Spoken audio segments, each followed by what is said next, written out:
Welcome back to my channel. ನನ್ನ ಚಾನಲ್ನ subscribe ಮಾಡಿ ಸಪೋರ್ಟ್ ಮಾಡಿ. ಇವತ್ತು ಬಿಸಿಬೇಳೆಭಾತ್ ರೆಸಿಪಿನ ಹೇಳ್ತಾ ಇದ್ದೀನಿ. ಅರ್ಧ ಕಪ್ಪು, ಈ ಗ್ಲಾಸಲ್ಲಿ ಅರ್ಧ ಗ್ಲಾಸು ನಾನು ತೊಗರಿಬೇಳೆ ತೊಗೊಂಡಿದ್ದೀನಿ, 1 ಗ್ಲಾಸ್ ಅಕ್ಕಿ ತೊಗೊಂಡಿದ್ದೀನಿ, 1:6 ಅದಕ್ಕೆ ನೀರು ಹಾಕಬೇಕಾಗಿರೋದು. ಒಟ್ಟು 9 ಗ್ಲಾಸ್ ನೀರು ಹಾಕಿದ್ದೀನಿ. ಆ ಕುದಿಯೋವಂಥ ನೀರಿಗೆ ಅಕ್ಕಿ ಮತ್ತು ಬೇಳೆನ ಆ್ಯಡ್ ಮಾಡಬೇಕು, ತರಕಾರಿನ ಆ್ಯಡ್ ಮಾಡಬೇಕು.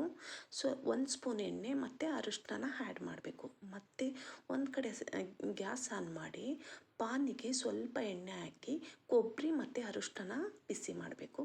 ನೆಕ್ಸ್ಟು ಇನ್ನೊಂದು ಕಡೆ ಪಾನ್ಗೆ 4 ಸ್ಪೂನ್ ಎಣ್ಣೆ, 2 ಸ್ಪೂನ್ ತುಪ್ಪ ಮತ್ತು ಸಾಸಿವೆ, ಗೋಡಂಬಿ, ಈರುಳ್ಳಿ, ಕ್ಯಾಪ್ಸಿಕಮ್, ಟೊಮೊಟೊ ಇದೆಲ್ಲ ರಫಾಗಿ ಚಾಪ್ ಮಾಡಬೇಕು. ನಿಮಗೆ ಎಷ್ಟು ಕ್ವಾಂಟಿಟಿ ಬೇಕು ಅಷ್ಟು. ಶೇಂಗಾ ಬೀಜ, ಬಟಾಣಿ, ನೆಕ್ಸ್ಟು ಹುಣಸೆಹಣ್ಣು, ನಿಂಬೆಹಣ್ಣಿನಷ್ಟು ದಪ್ಪ ಹುಣಸೆಹಣ್ಣು ನೆನೆಸಿಟ್ಕೊಂಡಿರಬೇಕು. ಅದನ್ನು ಹಾಕಿ ಮಿಕ್ಸ್ ಮಾಡಿ ಬೇಯಕ್ಕೆ ಬಿಟ್ಬಿಡ್ಬೇಕು. ಅದನ್ನು ಸ್ವಲ್ಪ ಹೊತ್ತು, ಒಂದು 5 ನಿಮಿಷ 10 ನಿಮಿಷ ನೋಡಿ ಬೇಯ್ತಾ ಇದೆ. ಸ್ವಲ್ಪ ಬೇಯಲಿ ಅದು. ನೆಕ್ಸ್ಟ್ ನಾವು ಅದಕ್ಕೆ ರುಚಿಗೆ ತಕ್ಕಷ್ಟು ಉಪ್ಪು ಹಾಕಿ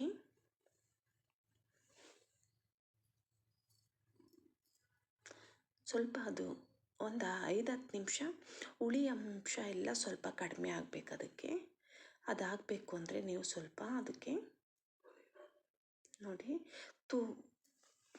ಫ್ರೈ ಮಾಡಿದ್ವಲ್ಲ, ಅದು ಕೊಬ್ಬರಿ ಮತ್ತು ಅರಿಶಿನ ಹಾಕಿ ಅದನ್ನು ಅದಕ್ಕೆ ಮಿಕ್ಸ್ ಮಾಡಬೇಕು. ಸ್ವಲ್ಪ ಬೆಲ್ಲನ ಅದಕ್ಕೆ ಆ್ಯಡ್ ಮಾಡಬೇಕಾಗುತ್ತೆ. ನೀವು ಸ್ವಲ್ಪ ಬೇಯಕ್ಕೆ ಬಿಟ್ಬಿಡಿ. ಅದು ಸ್ವಲ್ಪ ನೀಟಾಗಿ ಬೇಯಲಿ, ಎಣ್ಣೆ ಎಲ್ಲ ಬಿಡಬೇಕು ಸುತ್ತ.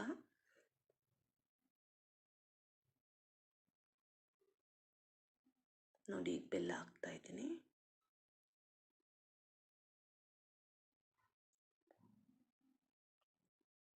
ತುಂಬ ಚೆನ್ನಾಗಾಗುತ್ತೆ, ಒಂದ್ಸಲ ನೋಡಿ. ಒಂದು ಸೈಡು ರೈಸು ಮತ್ತು ಬೇಳೆ ತರಕಾರಿ. ನಿಮಗೆ ನೀರಿನ ಅಂಶ ಕಡಿಮೆ ಆಗಿದೆ ಅಂದರೆ ಸ್ವಲ್ಪ ಬಿಸಿ ನೀರು ಹಾಕ್ಬೋದು. ನನಗೆ ಸ್ವಲ್ಪ ಕಡಿಮೆ ಅನ್ನಿಸ್ತು, ಅದಕ್ಕೋಸ್ಕರ ಸ್ವಲ್ಪ ಆ್ಯಡ್ ಮಾಡ್ತಾಯಿದ್ದೀನಿ. ನೆಕ್ಸ್ಟು ಇದು ನನಗೆ MTR ಬಿಸಿಬೇಳೆಭಾತ್ ಪೌಡರ್, ಅದನ್ನು ನಾನು ಮಿಕ್ಸ್ ಮಾಡ್ತಾಯಿದ್ದೀನಿ. ತಂದಿರೋದಿದು, ನಮ್ಮ ಮನೇಲಿ ಮಾಡಿರೋದಲ್ಲ.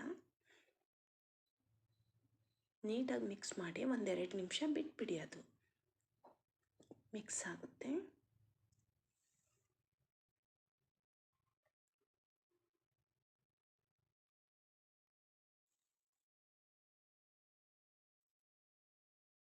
ಆ ಮಿಕ್ಸ್ ಆಗಿರೋದಕ್ಕೆ ಕೊತ್ತಂಬರಿನ ಆ್ಯಡ್ ಮಾಡಿ. ನೆಕ್ಸ್ಟ್ ಈ ಸೈಡು ಇನ್ನೊಂದು ಗ್ಯಾಸ್ ಮೇಲೆ, ಸ್ಟವ್ ಮೇಲೆ ಬೇಯ್ತಾ ಇದೆಯಲ್ಲ ಅಕ್ಕಿ ಬೇಳೆ ತರಕಾರಿ, ಅದು ಒಂದು 99% ಆಗಿರುತ್ತೆ.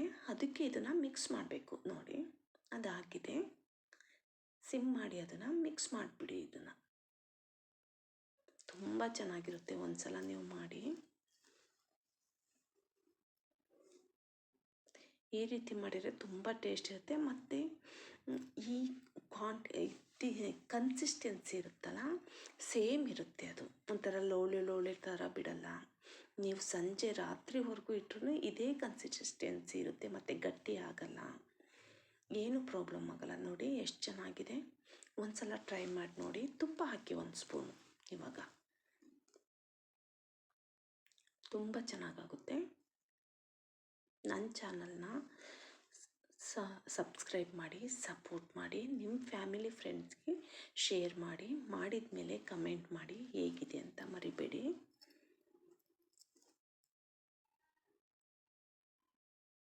ಇದೇ ಕನ್ಸಿಸ್ಟೆನ್ಸಿ ಇರುತ್ತೆ ನೈಟ್ವರೆಗೂ. ನೋಡಿ ಎಷ್ಟು ಚೆನ್ನಾಗಿದೆ.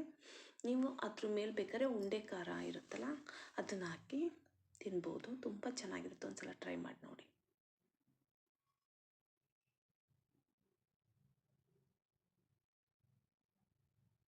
Thank you for watching. Happy Dasara.